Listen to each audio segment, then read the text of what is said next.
Yeah, leading up to the pandemic, I suppose I was kind of grimly monitoring the situation because, after the season we just had, it seemed like I don't know, a bit of a cruel joke.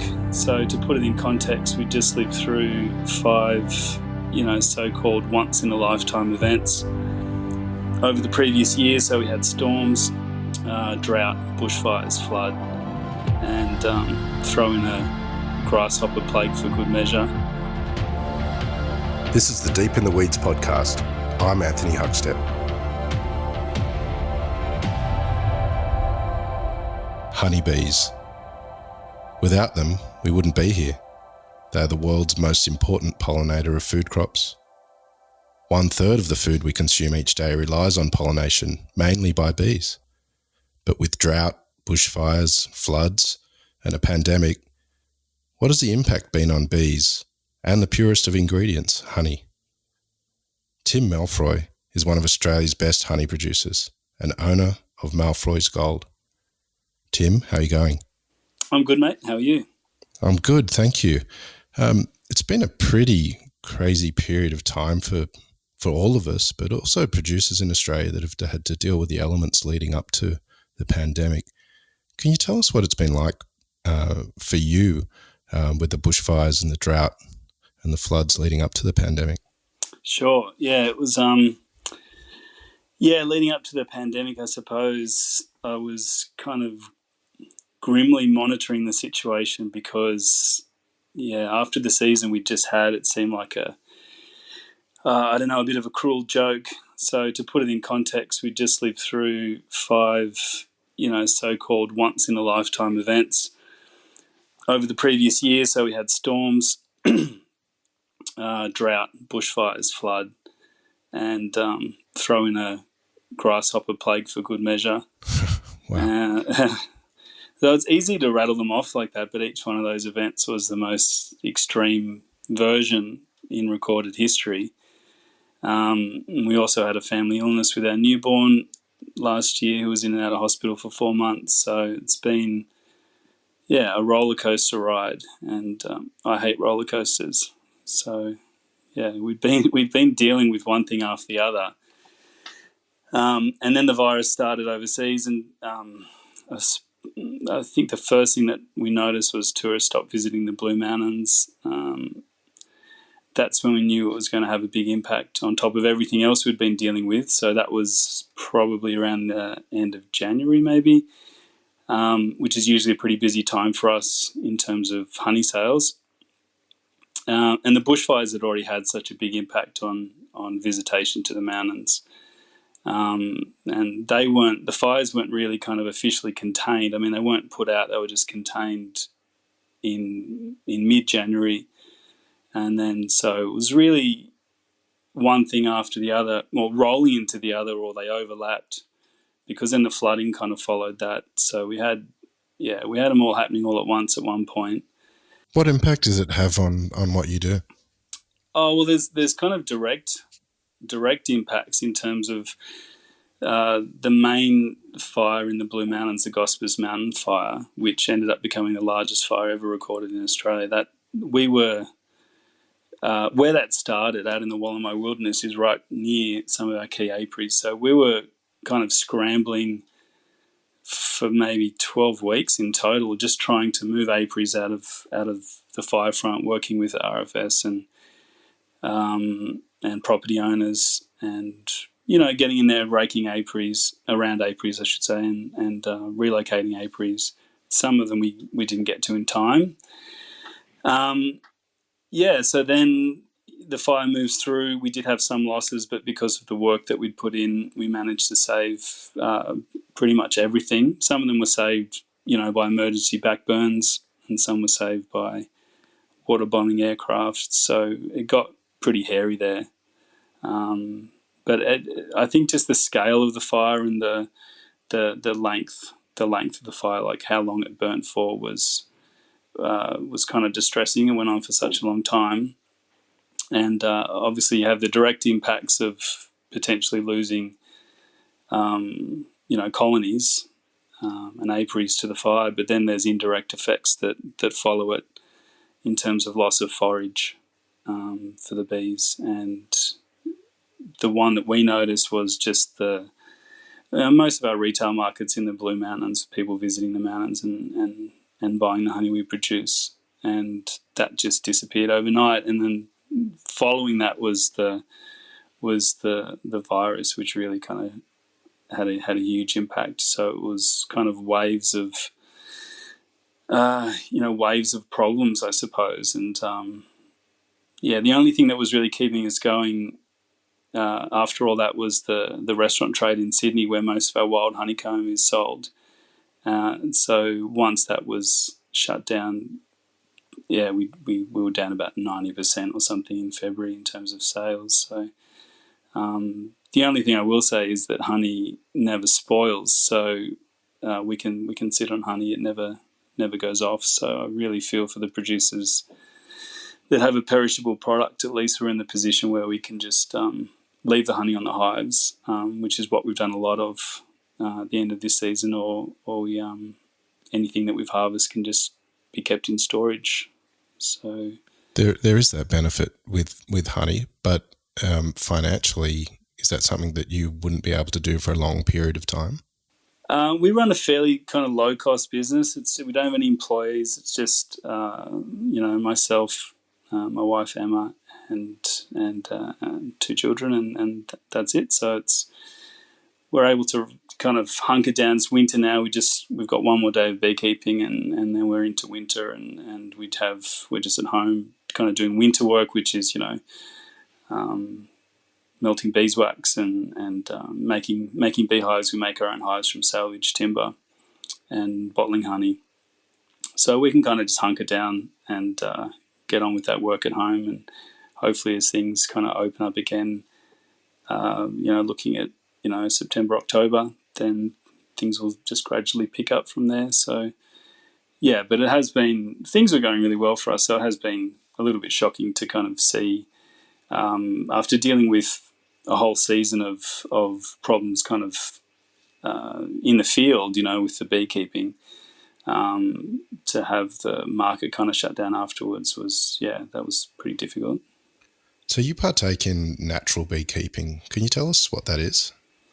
Sure. So natural beekeeping is a bit of an oxymoron, because as soon as you keep bees, you take that first step away from it being entirely natural, because it's important to understand that bees don't need humans. They're a wild species. They've been thriving for millions of years without humans. But what natural beekeeping aims to do is mimic how bees have done that for so long. My father's a professional beekeeper. I was raised in a bee shed. I've grown up around bees my whole life.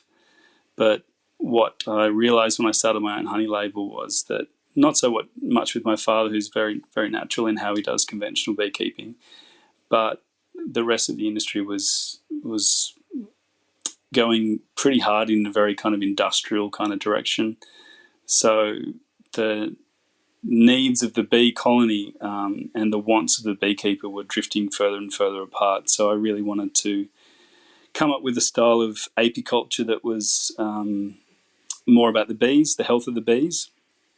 So we all know that kind of bees are in trouble around the world, but it's very rarely spoken about the type of hive that's used, the style of beekeeping that's practiced as being a factor as to why that they're struggling kind of health wise. So natural beekeeping is really based on 5 kind of core principles, which is letting the bees build all their own comb. All honey in Australia, apart from the stuff we produce, is produced on artificial comb or plastic comb. Letting the bees reproduce naturally or swarm. Natural foods, so letting the bees just winter on their own stores. I mean, they collect nectar and pollen to turn into honey and bee bread, but they do that for themselves. That's their kind of perfect food. So we don't feed the bees anything, so it's kind of like zero inputs into the hive.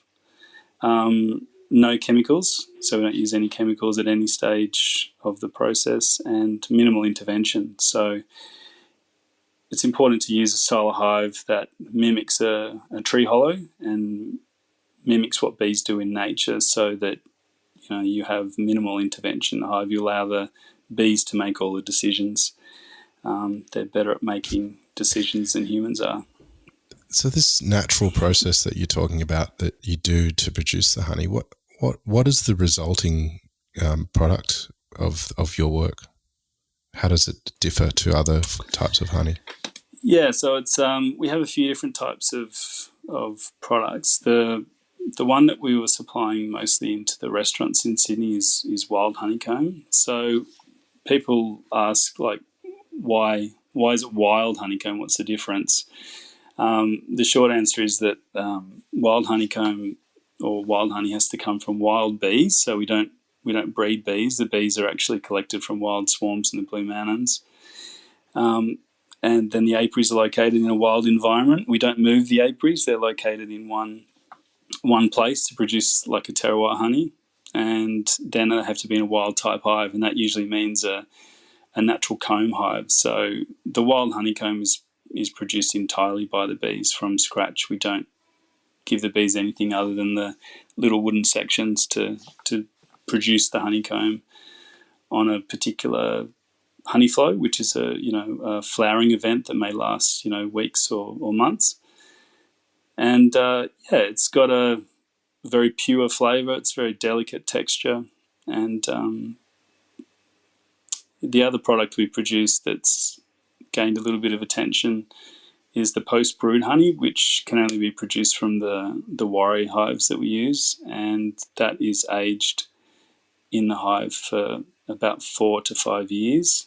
So most honey is produced in a kind of 3 or 4 week window, I suppose. But this honey is part of the nadiring process that's unique to warri beekeeping, and it comes up through the brood nest, so it takes on the essence of the bee colony as well as the surrounding environment. So that honey doesn't taste like normal honey. It's quite a different product. It's very kind of rich, resinous, complex honey. It's got high medicinal activity, and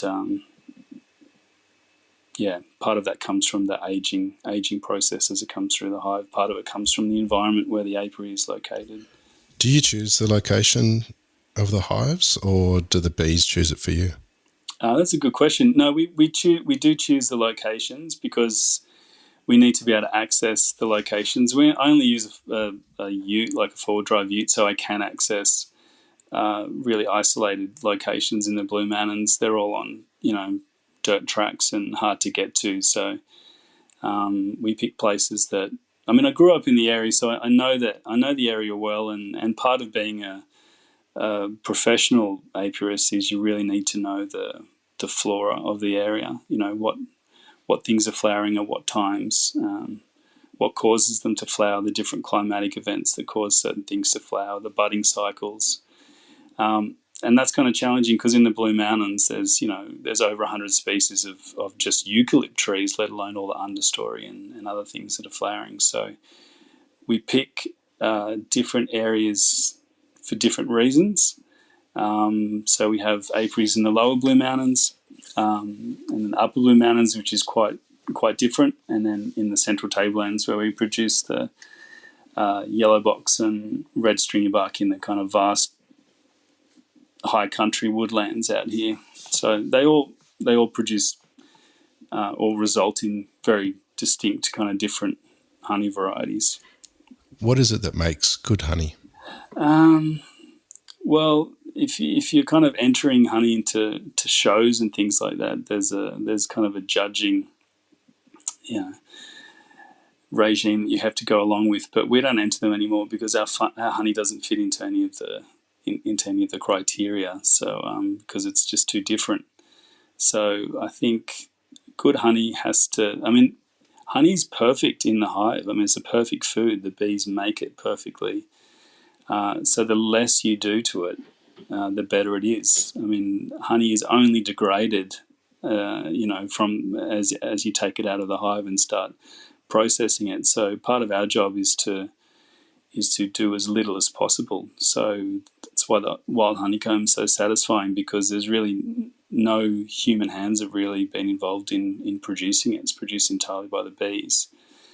And we just remove the wooden frames and send them straight to Sydney to the restaurant. So I think that's part of it. The purity is really part of it. In terms of quality, then I think producing a honey that is produced in a hot, dry climate is very good for quality. So you have a nice thick honey that's concentrated and full of flavour and aroma. So we certainly have hot and dry here. So Australian honey is very high quality. With all of these natural events happening, like floods and bushfires, and the drought, what has been the impact on bees, and how important are they? Yeah, so the impact, I think the impact is everything that happens inside a hive is a reflection of what's happening outside the hive. So that means that things like drought, I know out here in the Central Tablelands, drought got so bad here that woodlands were just dying. I mean, they were just I hadn't seen it before here. They were just whole woodlands were dying in a matter of days, and they are regenerating now after some recent rain. But people used to comment to me that they thought that they'd been burnt in a bushfire, because that's what they looked like. They completely defoliated. So that places stress on the bees. Obviously, there's there's multiple stresses on the environment, which then leads to multiple stresses on the bees. And nutrition is everything to bee colonies. So as soon as nutrition gets poor, then the bees will start breaking down with pests and diseases. So part of what I'm doing with the natural beekeeping and using warray hives and permanent apiaries is try to build resilience into the bees, using the bees that are locally adapted to the area and can deal with these kind of long droughts and periods of difficulties. So, and that's actually worked out quite well for us, because in other areas the bees haven't been able to cope with those changes.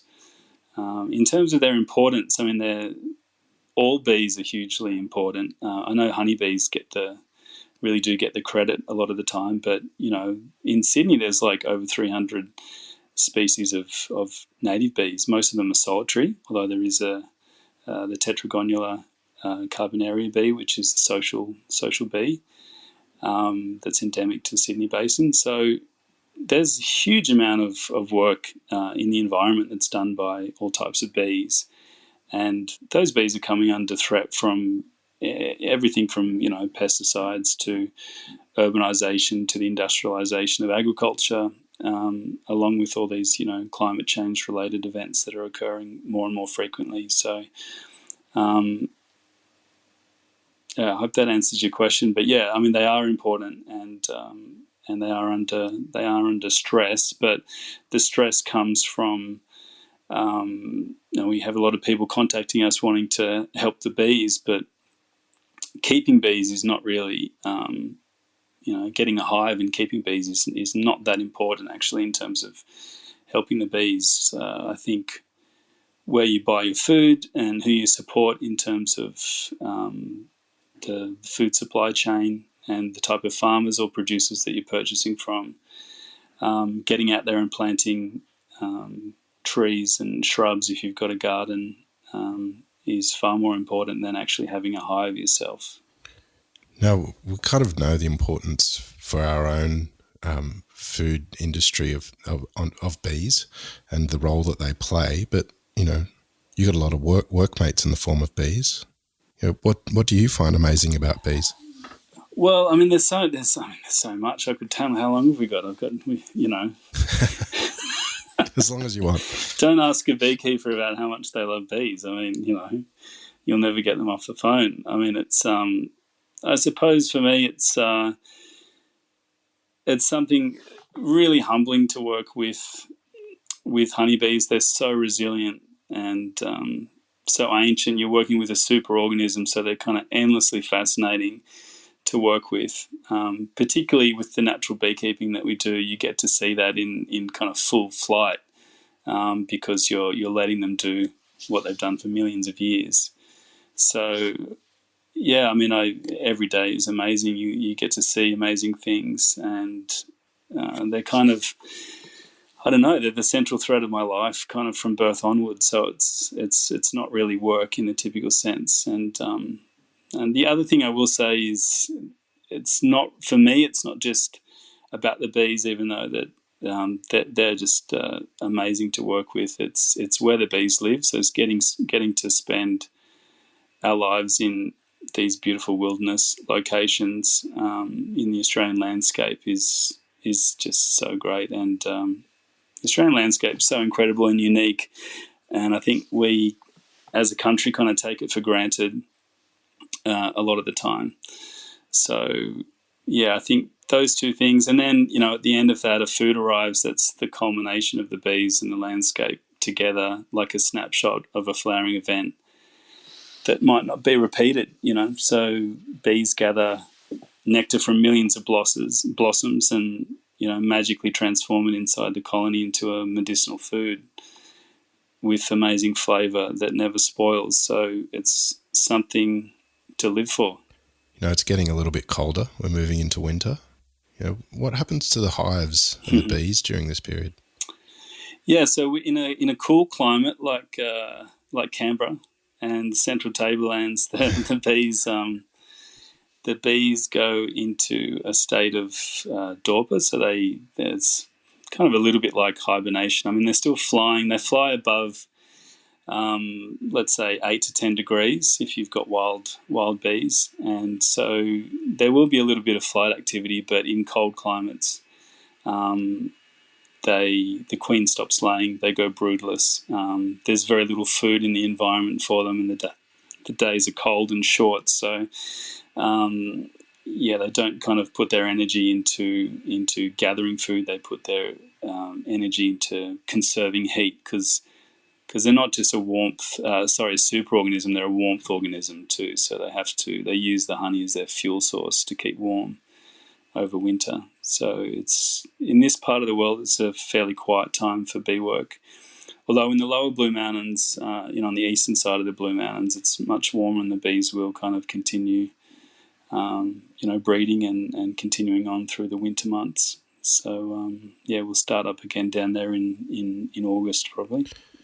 With all of these natural events and then the pandemic, how have you felt through this period, and do you think you'll change what you do moving forward? That's a good question. I've been thinking about that recently, and it seems strange to say this, but our model, kind of business model or beekeeping model really is as diverse and resilient as it can be. Purely because when we started in 2006, like, I was reading kind of widely around the topic of climate change, and the Tim Flannery books, Bill McKibben books, Clive Hamilton's Requiem for a Species, and so all these kind of things that have happened this season. It's kind of been well understood and predicted what was coming, and just from our sense, we could see the weather patterns changing in the bush, and flowering patterns responding in different ways to the changing climate. So in that sense, what we kind of planned for it had worked. I suppose the scale of the fires and the floods really took everyone by surprise this year. In terms of the pandemic, I don't know. I mean, that definitely wasn't in the beekeeping model, but that's something that I think the tourist areas that really rely on people kind of coming in and spending up big, and the Blue Mountains is one of those areas for sure, I think will kind of suffer pretty bad over the next kind of year or so. So that's something to kind of rethink, and hopefully there'll be some more, visitors, from Sydney and from local areas. If anything, hopefully, I don't know, that people will kind of put a bit more precedence on, travelling around Australia when kind of restrictions lift, and maybe even looking at supporting local businesses and producers rather than relying on imported stuff, which has been shown to be, the supply chain and everything's been shown to be pretty flaky. So I don't know. There's something I'm pretty passionate about. When you buy stuff from a local producer, the resilience is free. The future resilience. So I hope that's something that comes out of it afterwards. That there's a bit of a push for those kind of initiatives. Well, those restrictions are sort of starting to ease, and at the beginning of June, people in New South Wales will be allowed to travel again, and restaurants will be allowed to have more people in them, still with social distancing. Do you think that's going to have a positive impact for you and what you do and the area you're in immediately? No, I don't think immediately it will. I think it'll take a long time. I was speaking to an operator at Katoomba, and they have already told me that they won't open till October. So I think, I'm not sure whether that's the same with some restaurants. Maybe they're putting people on JobKeeper and just waiting till that finishes. And with visitors, there was an article the other day about people in the Blue Mountains being a little bit concerned about lots of people visiting. So I think the time has to be right for people to kind of come out in quantity or whatever to the regional areas. So we're happy to just wait and see what happens. We don't need it to go back 0 to 100, straight away. I think gradual reopening as people get used to it over time is probably wiser and maybe more beneficial in the long run, even though there's a lot of people hurting out there. But look, that's just my own opinion. Lots of people have different opinions on this. So you got a very, very unique product and something that most people probably haven't experienced in regards to a honey experience anyway. How can people get your honey and see what it's like for themselves? Well, we do have through the pandemic, we've had some great shops in Sydney that we've supplied for a long time that have been supporting us, and they've been doing a great job. So it's kind of only available in Sydney at the moment. Feather and Bone, I'll give a shout out. They've been absolutely amazing and done a great job supporting all their artisan producers.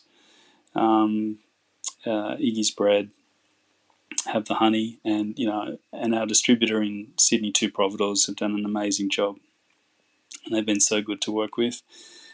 Otherwise, we do have an order form on the website that people can. We've always been able to supply people directly through Australia Post, interstate. Often people visit the Blue Mountains or Sydney and try the honey and want to get it when they go back home. So yeah, we can post to you as well.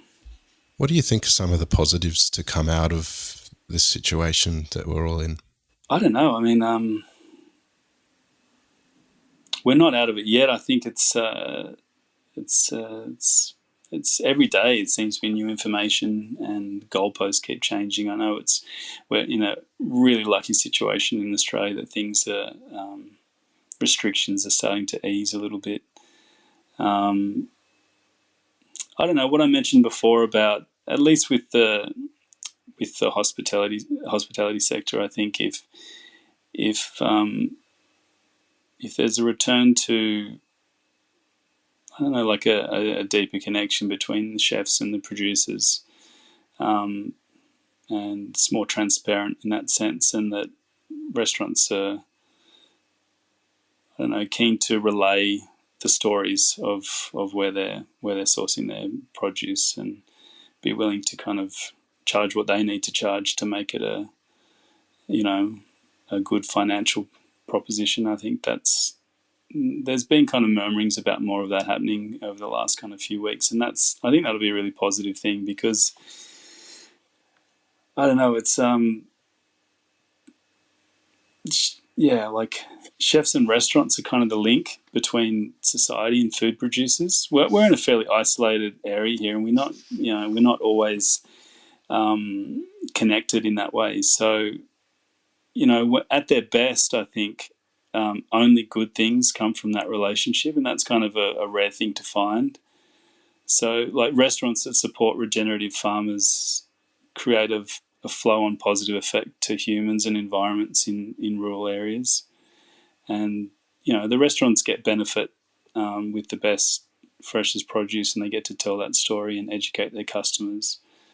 And so if we can get rid of some of the greenwash that kind of invariably occurs on both sides of the coin, and people are transparent and kind of develop those relationships more closely on the other side of this, I think that'll be really positive for everyone, for the customers and the restaurants and the producers. I'm not sure if that's answered your question, but yeah, I think that's it has been a little bit of a problem in Sydney, that disconnect with food. I think the Sydney bubble is kind of a real problem, and some of the chefs and restaurants have been doing a great job bursting that bubble, like leading up to what's happened. So if that just continues and gathers pace, then that will be a really good thing. Well, I'm very much looking forward to experiencing your wild honeycomb in restaurants as they open up again. Mate, really appreciate you sharing some time with us and some fascinating knowledge on bees. I think we need to chat again down the line, actually. I need to find out more about what you do, because it's bloody amazing. Thanks again, mate, and keep in touch. Yeah, thanks, mate. Thanks for having me, and thanks for having some producers on the show. I've really enjoyed the podcast. So, yeah, keep it up. Thanks again. This is the Deep in the Weeds podcast. I'm Anthony Huckstep. Stay tuned as we share the stories of Australia's hospo community, suppliers and producers in search of hope during this pandemic. Special thanks to executive producer Rob Locke for making this all happen. Follow us on Instagram at Deep in the Weeds Podcast, or email us at podcast@deepintheweeds.com.au. Stay safe and be well.